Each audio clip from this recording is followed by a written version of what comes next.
Hi, welcome to TNPSC சேர்ந்து படிக்கலாம் வாங்க. இன்னைக்கு நம்ம என்ன பார்க்க போறோம்னா 10th தமிழ்நாட்டில் விடுதலை போராட்டம் அப்படின்ற லெசனை ஏற்கனவே அப்லோட் பண்ணியிருக்கேன். அதை பார்க்காதவங்க பார்த்துட்டு வாங்க. இப்போ இந்த வீடியோவில் என்ன பார்க்க போறோம்னா அதில் இருக்கிற இயர்ஸ் மட்டும் ஒரு டைம் ரிவைஸ் பண்ணிடலாம். இந்த ஒரு வீடியோ பார்த்தீங்கன்னா போதும். இயர்ஸை பற்றி நீங்கள் கவலையே பட வேணாம். அந்த புக்கில் இருக்கிற எல்லா இயர்ஸுமே, அதாவது எல்லா நம்பர்ஸுமே இதில் இருக்குது. ஓகேவா? ஆரம்பிக்கலாமா? 1806 வேலூர் புரட்சி நடந்துச்சுன்னு நம்ம எல்லாருக்குமே தெரியும். 1806 வேலூர் புரட்சி. 1852 சென்னைவாசிகள் சங்கம் ஆரம்பிக்கிறாங்க. யார் யார் ஆளுன்னு பாருங்க. ஹார்லி, கஜலு லக்ஷ்மி நரசு, சீனிவாசனார். இந்த ஹார்லின்றவங்க 10th ஓல்டு புக்ல கொடுத்துருப்பாங்க. 1852 சென்னைவாசிகள் சங்கம், ஹார்லி, கஜலு லக்ஷ்மி நரசு, சீனிவாசனார். 1862 சென்னைவாசிகள் சங்கத்தோட செயல்பாடு கொஞ்சம் கொஞ்சமா குறைய ஆரம்பிச்சிருச்சு. அதுக்கப்புறம் 1877 அப்போ டி முத்துசாமி அப்படின்ற ஒரு இந்தியரை சென்னை ஹைகோர்ட்டோட முதல் நீதிபதியாக்குறாங்க. அப்போ பயங்கர விமர்சனம் வருது.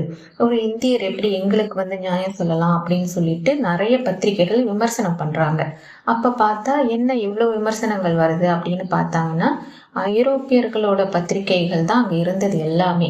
அப்போ நமக்குன்னு ஒரு பத்திரிகை வேணும் அப்படின்னு முதல்ல ஒரு பத்திரிகை ஆரம்பிக்கிறாங்க.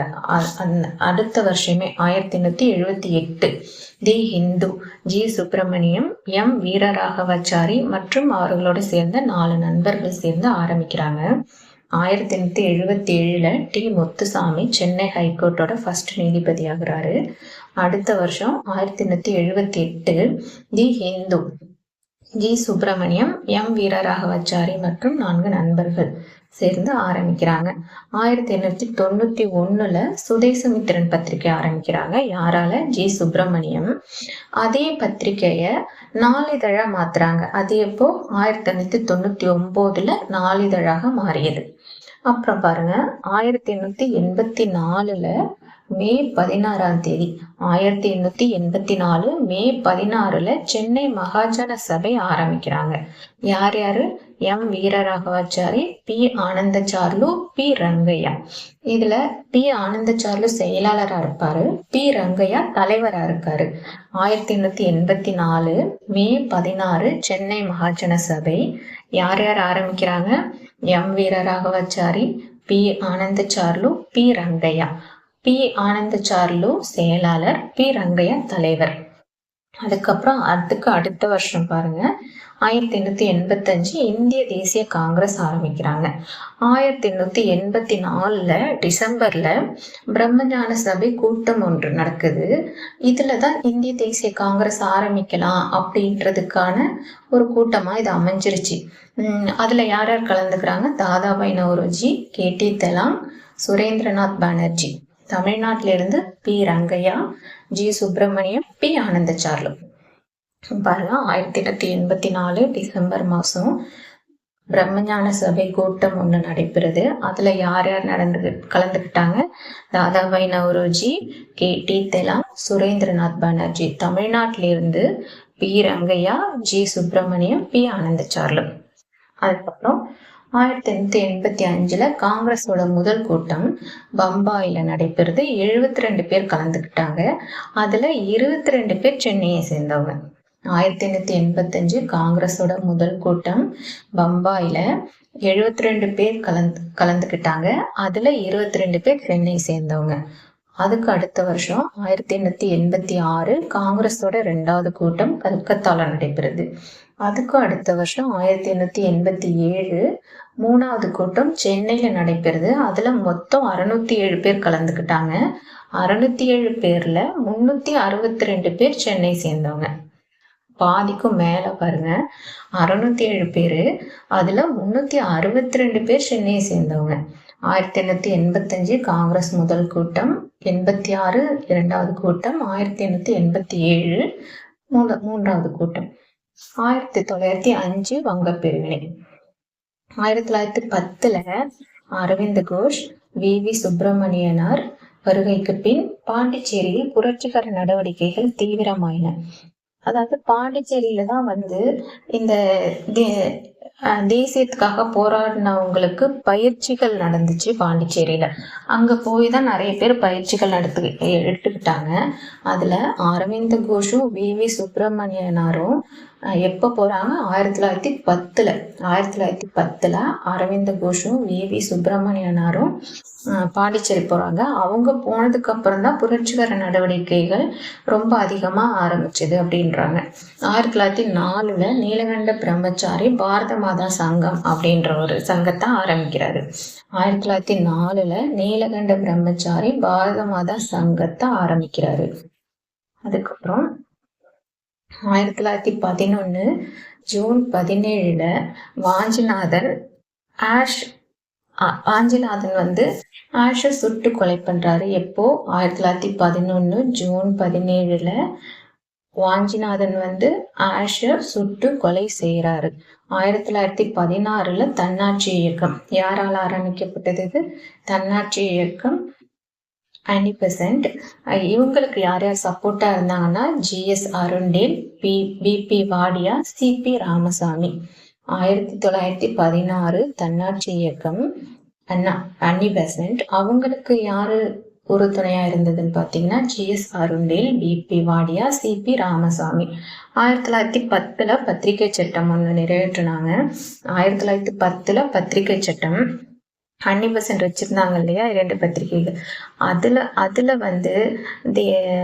கவர்மெண்ட்டுக்கு எதிராக இவங்க நிறைய எழுதுறாங்க அப்படின்றதுக்காக பிணை தொகையா நிறைய தொகையை கட்ட வச்சாங்களாம். எந்த பத்திரிகை சட்டம் மூலம்? 1910 பத்திரிகை சட்டம் மூலமா அன்னி பெசன்ட் பத்திரிகைக்கு நிறைய பிணை தொகையை கட்டினாங்க.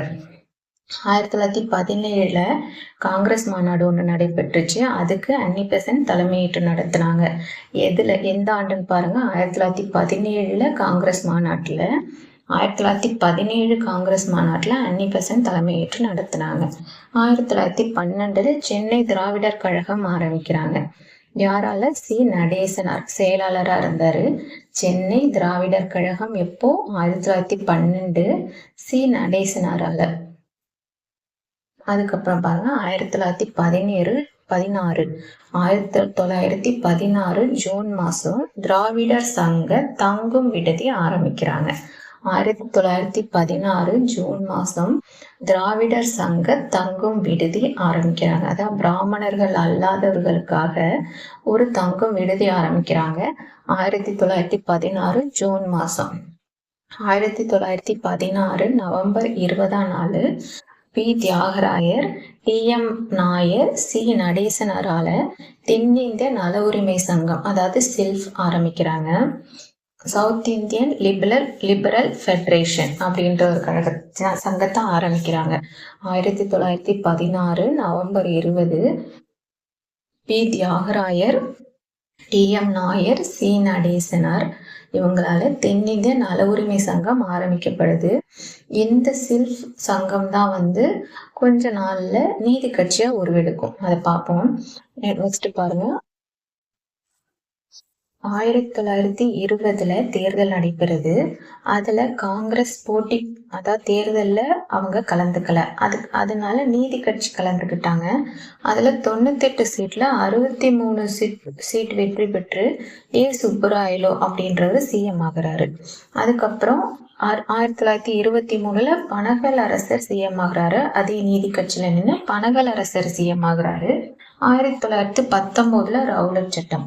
1919 மார்ச் 18ல மெரினா கடற்கரையில காந்தியடிகள் ரவுலட் சட்டத்தை எதிர்த்து ஒரு உரை நிகழ்த்துறாரு.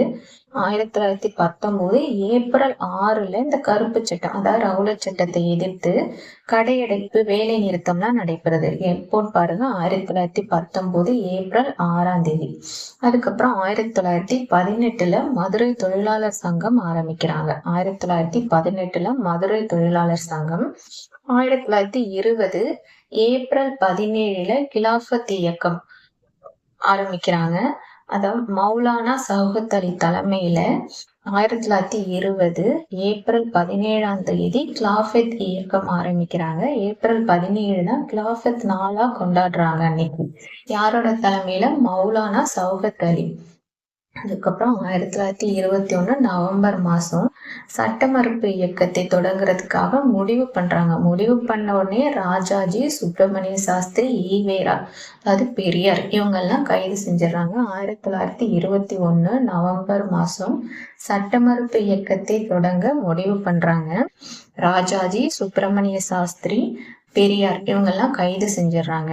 1922 ஜனவரி 13ஆம் தேதி வேல்ஸ் இளவரசர் வருகை, அதாவது வேல்ஸ் இளவரசர் வருகையை இவங்கெல்லாம் புறக்கணிக்கிறாங்க. இதனால சட்ட மறுப்பு இயக்கத்தால 1922 ஜனவரி 13 வேல்ஸ் இளவரசர் வருகை புறக்கணிப்பு. 1922 சௌரி சௌரா நிகழ்வுல 22 காவலர்கள் கொல்லப்படுறாங்க. இதனால காந்தியடிகள் பயங்கரமா கோவப்பட்டு இந்த சட்ட மறுப்பு இயக்கத்தை அதோட முடிச்சிடுறாரு. எப்போ 1922 சௌரி சௌரா நிகழ்வுல 22 காவலர்கள் கொல்லப்பட்டதுனால சட்ட மறுப்பு இயக்கத்தை நிறைவடைய செய்யறாரு காந்தியடிகள். 1925 ஜூன் மாசம் வைக்கம் கோவில் தடை நீக்கப்பட்டது. அதாவது வைக்கம் போராட்டம் பண்றாரு இல்லையா பெரியார், அதனால அதன் விளைவா 1925 ஜூன் மாசத்துல அந்த வைக்கத்துல இருக்கிற கோவிலை சுற்றி நடக்க கூடாது அப்படின்ற தடையை நீக்கிட்டாங்க. எப்போ? 1925 ஜூன் மாசம். நெக்ஸ்ட் பாருங்க, 1925 நவம்பர் 21 காஞ்சிபுரத்துல காங்கிரஸ் மாநாடு ஒண்ணு நடைபெறுது. அதுல பெரியார் பிராமணர் அல்லாதோருக்கு பிரதிநிதித்துவம் வேணும் அப்படின்னு ஒரு கோரிக்கை வைக்கிறாரு. ஆனா அந்த காங்கிரஸ் மாநாடு அத முடியாதுன்னு சொல்லிடுறாங்க. அதனால அவருக்கு பயங்கர இன்சல்ட் ஆயிடுது. அது தோல்வி அடைகிறாரு. அதுல இந்த கோரிக்கைய அவர் 1920 இருந்தே வச்சிட்டு இருக்காரு. அதாவது 6 வருஷமா இதை சொல்லிக்கிட்டே இருக்காரு. காங்கிரஸ் யாருமே அதை கேட்கல. அதனால கோபம் அடைஞ்சு அந்த காங்கிரஸ் மாநாட்டை விட்டு அவங்களோட சப்போர்ட்டர்ஸை கூப்பிட்டுட்டு வெளில வந்துடுறாரு. அதே வருஷத்துல சுயமரியாதை இயக்கத்தை ஆரம்பிக்கிறாரு. நெக்ஸ்ட் பாருங்க, 1926 காங்கிரஸ்லயே சுயராஜ்ய கட்சி ஆரம்பிப்பாங்க இல்லையா, அந்த சுயராஜ்ய கட்சி தேர்தல் நின்று வெற்றி பெறாங்க. ஆனா அவங்க காங்கிரஸோட கொள்கைக்கு இணங்க அவங்க ஆட்சி அமைக்கல. அவங்களுக்கு பதிலா சுயேட்சை வேட்பாளரான பி சுப்பராயன் அப்படின்றவரை ஆட்சி அமைக்கிறதுக்கு தான் இவங்க ஹெல்ப் பண்றாங்க. 1926 சுயராஜ்ய கட்சி வெற்றி பெறாங்க. ஆனா அவங்க ஆட்சி அமைக்காம சுயேட்சை வேட்பாளர் பி சுப்பராயனை ஆட்சி அமைக்க வைக்கிறாங்க. அதுக்கப்புறம் பாருங்க, 1930 ஒரு தேர்தல் நடைபெறுது. அதுல காங்கிரஸ் போட்டியிடல. அதனால ஈஸியாவே நீதி கட்சி ஜெயிச்சுட்டாங்க. அவங்க 1937 வரைக்குமே ஆட்சியில இருந்தாங்க. 1930 நீதி கட்சி வெற்றி, 1937 வரைக்கும் ஆட்சியில இருந்தாங்க. அதுக்கப்புறம் 1927 நீல் சிலை அகற்றும் போராட்டம். 1927 நீல் சிலை அகற்றும் போராட்டம் எஸ்.என். சோமயாஜுலு தலைமையில நடைபெறுது. அவர் யாரு? திருநெல்வேலியை சேர்ந்த எஸ்.என். சோமயாஜுலு தலைமையில நடைபெறுது. என்னது? நீல் சிலை போராட்டம். எந்த வருஷம்? 1927. அந்த போராட்டத்தின் காரணமா 1937 காங்கிரஸ் ஆட்சி, அதாவது ராஜாஜி ஆட்சிக்கு வந்ததுக்கு அப்புறம் அந்த சிலை அகற்றப்பட்டு சென்னை அருங்காட்சியகத்துல வச்சிருவாங்க. அதுக்கப்புறம் பாருங்க, 1927 சைமன் குழுன்னு அமைக்கிறாங்க. எதுக்கு அப்படின்னு பார்த்தீங்கன்னா, 1919 சட்ட செயல்பாடுகளை ஆராய, 1919ஆவது ஆண்டு சட்டம் ஒன்று போடுறாங்க இல்லையா, அந்த சட்டத்தோட செயல்பாடுகளை ஆராயறதுக்கு ஒரு குழு அமைக்கிறாங்க. யாரோட தலைமையிலன்னு பார்த்தீங்கன்னா, சர் ஜான் சைமன் அப்படின்றவரோட தலைமையில 1927 வருஷத்துல அமைக்கிறாங்க. அதுல நம்மளோட இந்தியர்கள் யாருமே இல்லை. அதாவது அந்த குழுல 7 பேர் இருப்பாங்க. அந்த 7 பேர்ல நமது இந்தியர்கள் யாருமே இல்லை அப்படின்னு கோபம் அடைஞ்சு ஒரு எதிர்ப்பு குழு ஒன்று உருவாக்குறாங்க. சென்னையில எஸ். சத்தியமூர்த்தி தலைமையில ஒரு எதிர்ப்பு குழு உருவாக்குறாங்க 1927. ஓகேவா? நெக்ஸ்ட் பாருங்க, 1929 பிப்ரவரி 18 சைமன் குழு சென்னைக்கு வராங்க. 1929 பிப்ரவரி 18 சைமன் குழு சென்னைக்கு வராங்க. நெக்ஸ்ட் 1927 காங்கிரஸ் மாநாடு ஒன்று சென்னையில நடைபெறுது. அதுல முழுமையான சுதந்திரமே தனது இலக்கு அப்படின்னு அறிவிச்சாங்க. 1927 காங்கிரஸ் மாநாடு சென்னையில நடைபெறுது. அந்த மாநாட்டுல முழுமையான சுதந்திரமே தனது இலக்கு அப்படின்னு அறிவிச்சாங்க. 1929 லாகூர் காங்கிரஸ் மாநாட்டுல பூரண சுயராஜ்யம், அதாவது முழு சுதந்திரமே தனது இலக்கு என தீர்மானம் நிறைவேற்றப்பட்டது. 1929 லாகூர் காங்கிரஸ் மாநாட்டுல பூரண சுயராஜ்யம், அதாவது முழு சுதந்திரமே தனது இலக்கு அப்படின்னு தீர்மானம் நிறைவேற்றப்பட்டது. நெக்ஸ்ட் பாருங்க, 1930 ஜனவரி 26 ராவி நதிக்கரையில் சுதந்திரத்தை அறிவிக்கும் விதமாக ஜவஹர்லால் நேரு தேசிய கொடியை ஏற்றினார். எப்போ? 1929 ஜனவரி 26 ராவி நதிக்கரையில சுதந்திரத்தை அறிவிக்கும் விதமாக ஜவஹர்லால் நேரு தேசிய கொடியை ஏற்றினார். 1930 மார்ச் 12 உப்பு சத்தியாகிரகத்தை ஆரம்பிக்கிறார் காந்தியடிகள். எங்க? தண்டியை நோக்கி உப்பு சத்தியாகிரகம் காந்தியடிகளால் ஆரம்பிக்கப்பட்டது. எப்போ? 1930 மார்ச் 12. நெக்ஸ்ட் பாருங்க, அதே நம்ம தமிழ்நாட்டுல யார் ஆரம்பிச்சாங்க அப்படின்னா ராஜாஜி. எப்போ? 1930 ஏப்ரல் 13 திருச்சியில ஆரம்பிச்சு ஏப்ரல் 28 வேதாரண்யம் கடற்கரையை சென்றடைகிறாங்க. எப்போ? 1930 April 13 to April 28 Tiruchi to Vedaranyam. Next பாருங்க, 1930 ஏப்ரல் 27 திருவல்லிக்கேணியில் காவல்துறையுடன் மோதல் 3 பேர் உயிரிழந்தனர்.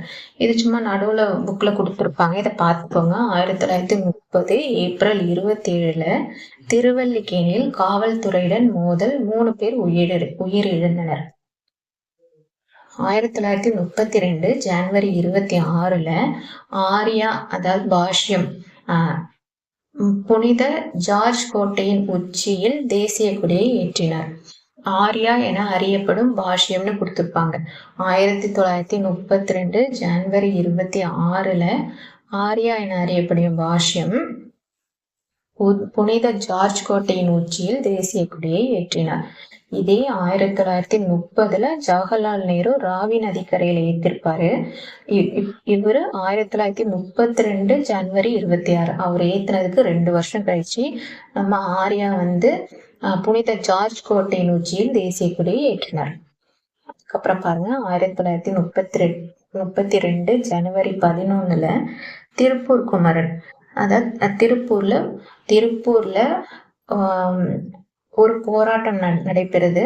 அதுல காவல்துறை நடத்தின தாக்குதல்ல OKSR குமாரசாமி, அதாவது திருப்பூர் குமரன் அப்படின்னு நம்ம சொல்லப்படுற OKSR குமாரசாமி அப்படின்றவரு அந்த தாக்குதல்ல தேசிய கொடி ஏந்தி பிடித்தவாறே உயிரிழந்துருவாரு. அதனால்தான் அவர் குடிகாத்த குமரன் அப்படின்னு நம்ம கூப்பிடுறோம்.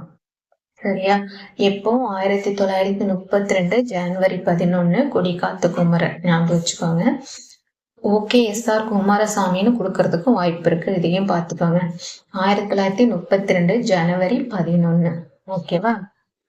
நெக்ஸ்ட் பாருங்க, 1935 இந்திய அரசாங்க சட்டம் மாநில சுயாட்சி. 1935 இந்திய அரசாங்க சட்டத்துல மாநிலத்துல சுயாட்சி அப்படின்ற ஒரு இதை கொடுக்குறாங்க. மாநில சுயாட்சி எப்ப கொடுத்தாங்க? 1935 இந்திய அரசாங்க சட்டம். அதுக்கப்புறம் 1937 தேர்தல் நடைபெறுது. அதுல காங்கிரஸ் வெற்றி பெறாங்க. அதுக்கப்புறம் 1939 ஜூலை 9 மதுரை ஹரிஜன சேவக் சங்கத்தின் தலைவர் வைத்தியநாதர், செயலர் LN கோபால்சாமி மதுரை மீனாட்சி அம்மன் கோவிலுக்குள் ஹரிஜன மக்களுடன் நுழைய திட்டமிடப்பட்டது. மதுரை மீனாட்சி அம்மன் கோவில்ல ஹரிஜன மக்களுடன் நுழைய திட்டமிடப்பட்ட நாள் என்ன? 1939 ஜூலை 9. யாரோட தலைமையில? மதுரை ஹரிஜன சேவக் சங்கத்தின் தலைவர் வைத்தியநாதன், செயலர் NL கோபாலசாமி. அதுக்கப்புறம் 1939 கோவில் நுழைவு அங்கீகார இழப்பீடு சட்டம் போடுறாங்க. 1939 கோவில் நுழைவு அங்கீகார இழப்பீடு சட்டம். அதுக்கப்புறம் 1942 ஆகஸ்ட் 8 வெள்ளையனே வெளியேறு இயக்கத்தை காந்திஜி ஸ்டார்ட் பண்றாரு. என்ன ஒரு ஸ்லோகன் சொல்றாரு, செய் அல்லது செத்துமடி அப்படின்ற முழக்கத்தை அப்பதான் சொல்றாரு. என்னைக்கு 1942 ஆகஸ்ட் 8 வெள்ளையனே வெளியேறு இயக்கத்தை ஸ்டார்ட் பண்றாங்க. அதுல சொல்லப்படுற ஸ்லோகன் எஸ் செய் அல்லது செத்துமடி. இது பாருங்க. நெக்ஸ்ட் இது 10th ஓல்டு புக்ல இதே லெசன்ல கொடுத்துருக்கிறது. தமிழ்நாட்டில் விடுதலை போராட்டம்னா அதுல ஒரு லெசன் இருக்கும். அதுல இருக்கிறதெல்லாம் பார்த்துக்கோங்க. இதையும் கொஞ்சம் பார்த்துக்கோங்க. 1806 ஜூலை 9 வேலூர் கோட்டையில திப்புவின் மகள் திருமணம். இன்னைக்கு 1806 ஜூலை 9 வேலூர் கோட்டையில திப்பு சுல்தானோட மகளோட திருமணம் நடைபெறுது. அதுக்கப்புறம் அதே மறுநாள் ஜூலை 10 கிளர்ச்சியாளர்கள் வேலூர் கோட்டையை கைப்பற்றி திப்புவின் கொடியை பறக்க விட்டனர். அப்போ ஃபதே ஹைதர் அரசராக அறிவித்து திப்புவோட கொடியை வேலூர் கோட்டையில பறக்க விட்ட நாள் என்ன? ஜூலை 10 வேலூர் கிளர்ச்சி 1806 நடந்ததுன்னு தெரியும். அது என்னைக்கு? ஜூலை 10. ஓகேவா? நெக்ஸ்ட் பாருங்க. சென்னை சுதேசி சங்கம் சென்னை மகாஜன சபையில இணைக்கப்பட்டது எப்போ? 1884. சென்னை சுதேசி சங்கம் சென்னை மகாஜன சபையுடன் இணைக்கப்பட்டது 1884. 1895 டிசம்பர் மாதம் அரச பிரதிநிதி எல்ஜின் பிரபு சென்னைக்கு வந்தாரு. அவர் சென்னை மகாஜன சபையோட வரவேற்புரையை ஏற்க மறுத்தார். எப்போ? 1895 டிசம்பர் மாதம் எல்ஜின் பிரபு சென்னைக்கு வராரு.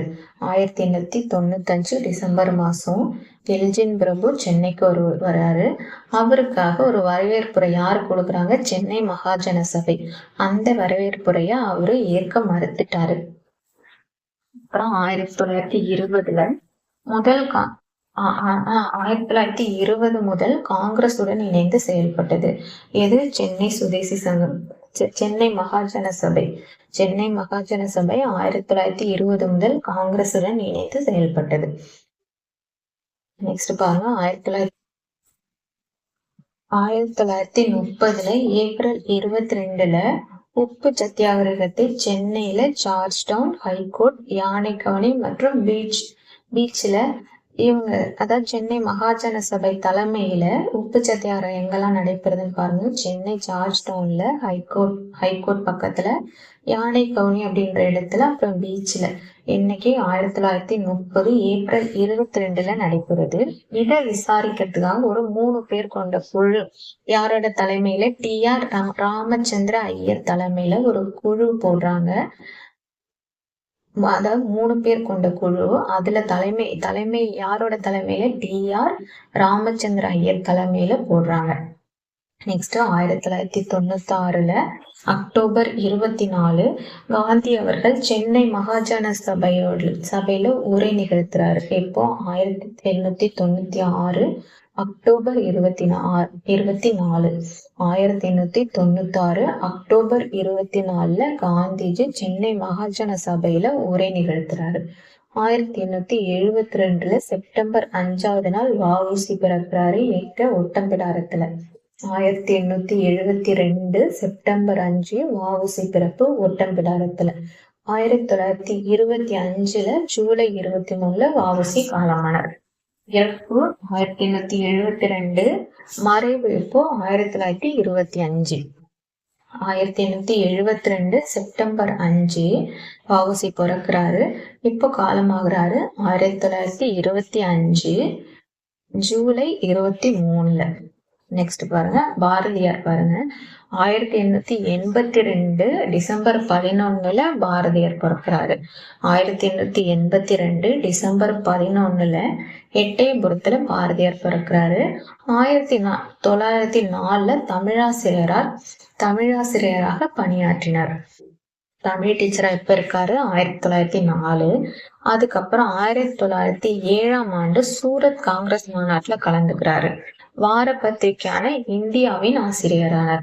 அதே வருஷத்துல இந்தியாவோட ஆசிரியர் ஆகிறாரு. 1907 சூரத் காங்கிரஸ் மாநாட்டுல கலந்துக்கிறாரு.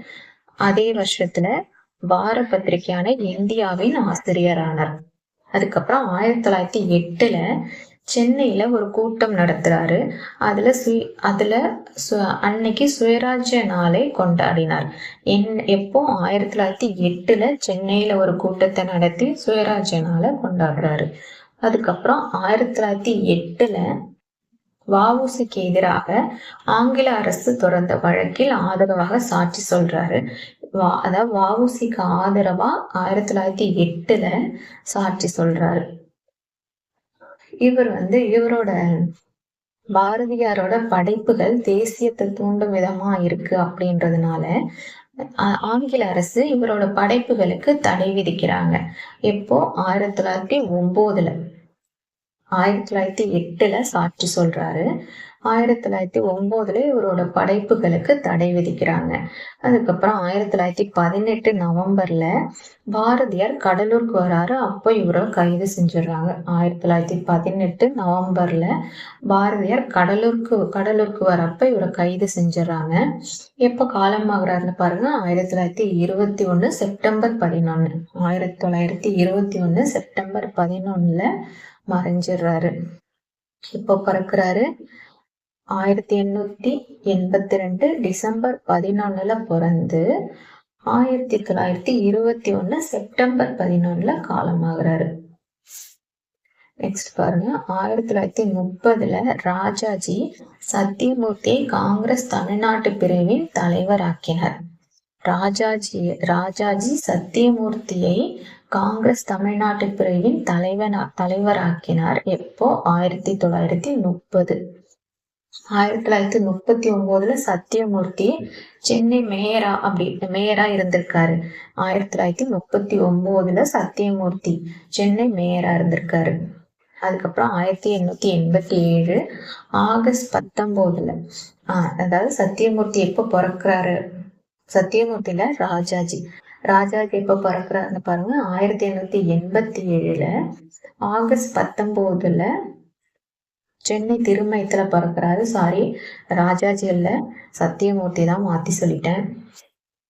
1887 ஆகஸ்ட் 19 சென்னை திருமயத்துல பிறக்கிறாரு. 1943 மார்ச் 28 காலமானார். 1943 மார்ச் 28 காலமானார். நெக்ஸ்ட் பாருங்க. 1878 டிசம்பர் 10 ராஜாஜி தொரப்பள்ளியில பிறக்கிறாரு. 1878 டிசம்பர் 10 ராஜாஜி எங்க பிறக்கிறாரு? தொரப்பள்ளி.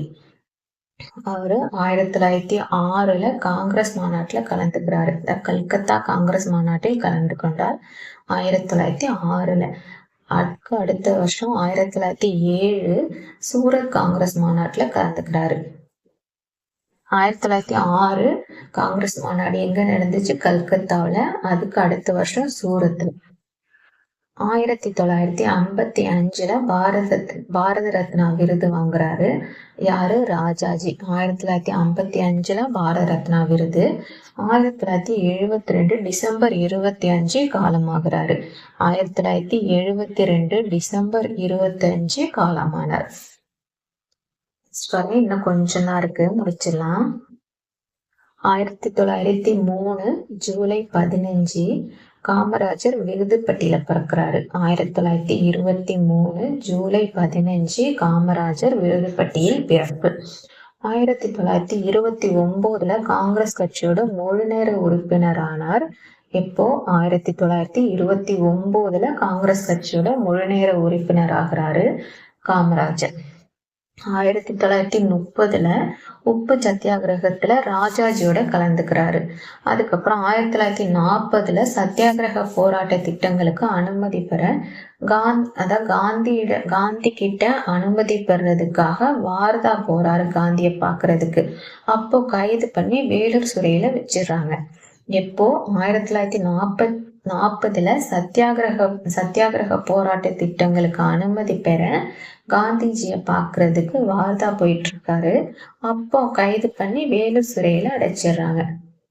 அதுக்கப்புறம் ரிலீஸ் ஆனதுக்கு அப்புறம் 1942 வெள்ளையனே வெளியேறு இயக்கத்துல கலந்துக்கிறாருங்க. அப்போ கைது செஞ்சு 3 வருஷம் அமராவதி சிறையில அடைச்சிடுறாங்க. அதுக்கப்புறம் 1947 நாடு விடுதலை அடைஞ்சதுக்கு அப்புறம் அவரோட அரசியல் குருவான சத்தியமூர்த்தி வீட்டுல தேசிய கொடியை ஏற்றுறாரு. எப்போ 1947 விடுதலை அடைஞ்சதுக்கு அப்புறம் சத்தியமூர்த்தி வீட்டில் கொடியேற்றினாரு காமராஜர். இவர் கிங் மேக்கர் அப்படின்னு எல்லாரும் கூப்பிடுவாங்க இல்லையா, அது ஏன்னு பாருங்க. 1964 லால் பகதூர் சாஸ்திரி பிரதமரா இவரு ரெக்கமெண்ட் பண்றாரு. அதுக்கப்புறம் அவரோட மறைவுக்கு அப்புறம் 1966 இந்திரா காந்தியே பிரதமராக்குறாரு. அதனால்தான் இவரை கிங் மேக்கர் அப்படின்னு நம்ம அழைப்போம். அதுக்கப்புறம் 1975 அக்டோபர் 2 காலமானார். 1975 அக்டோபர் 2 காலமானார். அவ்வளோதான். இந்த லெசன்ல இருக்கிற எல்லா இயர்ஸுமே பார்த்தாச்சு. இதை பார்த்தாலே போதும். இதை ஒரு டைம் காதில் வாங்கிங்க, நல்லா ரிவைஸ் ஆகும் இது. ஓகேவா? ஓகே, நம்ம நெக்ஸ்ட் வீடியோவில் பார்ப்போம். பாய்.